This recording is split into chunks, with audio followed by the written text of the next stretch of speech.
ஞாயிற்றுக்கிழமைங்க மணி 12 ஆச்சு காலையில் சாப்பாடு சாப்பிட்றதுக்கு. பாருங்கள், பூரிக்கு உருளைக்கிழங்கு. அப்புறம் மத்தியானத்துக்கு சோறு இருக்குது. ஒரு 4 முட்டை. 10 முட்டைக்கு 4 முட்டை தான் கடையிலே இருந்துச்சு.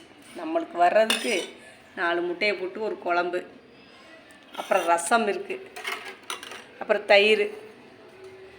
இது பூரி எனக்கு பெரிய பாப்பாவுக்கு மட்டும்தான், அவங்க அப்பா இல்லை. அதனால் பயங்கரமான பசி. இன்றைக்கி கறி எடுக்கல. அவங்க அப்பா 4 மணிக்கே போயிட்டாங்க. அதனால் கறி எடுக்கவே இல்லை. போதுங்க, இன்றைக்கி ரொம்ப ரெஸ்ட் எடுக்கலாம். கறி மீன் தின்னுட்டு கிடக்காம ஒரு முட்டையை சாப்பிட்டு இன்றைக்கி வேலையை முடிச்சிடலாம். ரொம்ப டயர்டுங்க.